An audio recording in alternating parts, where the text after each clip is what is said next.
1857 సిపాయిల తిరుగుబాటుకు ముందే భారతదేశానికి స్వతంత్రం కోసం బ్రిటిష్ వారిపై తిరగబడ్డ మొట్టమొదటి మహావీరుడు ధీరుడు ఉయ్యాలవాడ నరసింహారెడ్డి.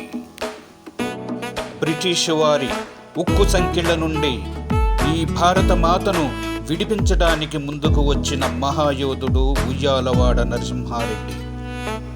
అలాంటి చరిత్ర కలిగిన రెడ్డి వంశము ఈనాడు ఈ స్థితిలో ఉండటం ఎంత అవమానకరం. 1857 నాటి సిపాయిల తిరుగుబాటుకు 10 ఏళ్ల ముందే బ్రిటిష్ పాలకుల నిరంకుశత్వాన్ని ప్రశ్నించి స్వాతంత్ర్యం కోసం పోరాడి ఉరి కొయ్యకు వేలాడిన విప్లవ వీరుడు ఉయ్యాలవాడ నరసింహారెడ్డి.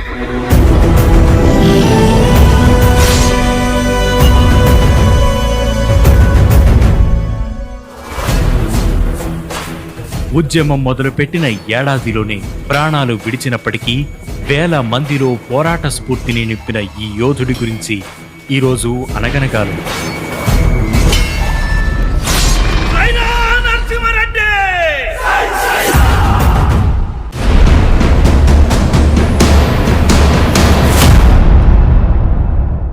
పద్దెనిమిదవ శతాబ్దంలో రాయలసీమలో పాళెగాళ్ల వ్యవస్థ అమల్లో ఉండేది. నిజాం నవాబు రాయలసీమ ప్రాంతాలను బ్రిటిష్ వారికి అప్పగించడంతో పాలెగాళ్లు బ్రిటిష్ ప్రభుత్వం అధీనంలోకి వచ్చారు. బ్రిటిష్ ప్రభుత్వం వారి ఆస్తులు మాన్యాలపై కన్నేసి వాటిని ఆక్రమించుకునే ఉద్దేశంతో వారి అధికారాలకు కోత విధిస్తూ పాలెగాళ్ల వ్యవస్థను రద్దు చేసి వారికి నెలవారీ భరణాలు ఏర్పాటు చేసింది. ఇప్పటి కర్నూలు జిల్లాలోని ఉయ్యాలవాడకు పాలెగాడిగా నరసింహారెడ్డి తండ్రి పెదమల్లారెడ్డి ఉండేవాడు. నరసింహారెడ్డి తల్లి నీలమ్మ పెదమల్లారెడ్డి రెండో భార్య. ఆమె తండ్రి జయరామరెడ్డి కూడా జమీందారే. అతనికి కొడుకులు లేకపోవడంతో మనవడు నరసింహారెడ్డిని దత్తత తీసుకున్నారు.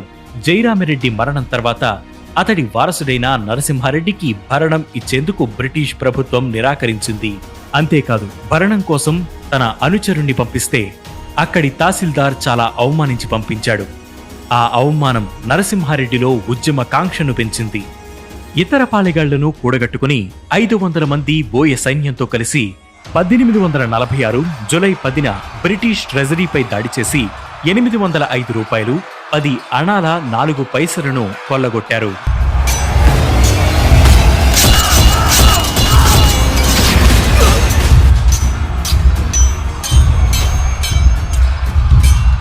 అక్కడున్న తహసీల్దార్ను కూడా చంపేశారు.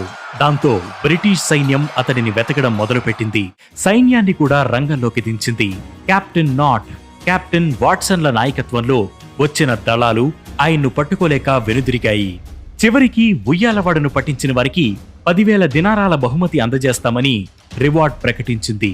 జూలై 23న నరసింహారెడ్డి గిద్దలూరు వద్ద కెప్టెన్ వాట్సన్తో యుద్ధం చేశారు. దాంతో నరసింహారెడ్డి కుటుంబాన్ని పట్టుకుని కడపలో ఖైదు చేసింది బ్రిటిష్ ప్రభుత్వం. ఇక 1846 అక్టోబర్ 6న నల్లమల కొండలోని పేరుసోమల వద్ద గల జగన్నాథాలయంలో నరసింహారెడ్డి ఉన్నాడని తెలుసుకున్న కడప యాక్టింగ్ కలెక్టర్ కాక్రేన్ సైన్యంతో వెళ్లి అతనును బంధించాడు. ఆయనతో పాటు 901 మందిని పట్టుకుని ఒక్కొక్కరికి ఒక్కోలా శిక్ష వేశారు. నరసింహారెడ్డి ప్రభుత్వంపై తిరుగుబాటు చేశాడని, హత్యలు దోపిడులకు పాల్పడ్డాడని, అతడు దోపిడీ దొంగని బ్రిటిష్ స్పెషల్ కమిషనర్ తీర్పునిచ్చి అతనికి ఉరిశిక్ష వేస్తున్నట్లు ప్రకటించారు. 1847 ఫిబ్రవరి 22 ఉదయం 7 గంటలకు కలెక్టర్ కాక్రేన్ సమక్షంలో ప్రజలందరూ చూస్తుండగానే బహిరంగంగా ఉరితీశారు.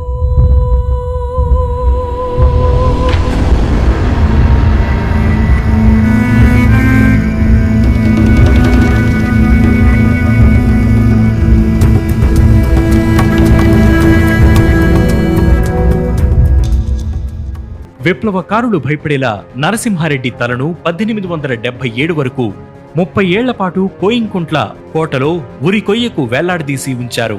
కానీ ఆ చర్యతో ప్రజల్లో భయం కాకుండా పోరాడితే ఎప్పటికైనా విజయం సాధించే తీరతామన్న భావన పెరిగింది.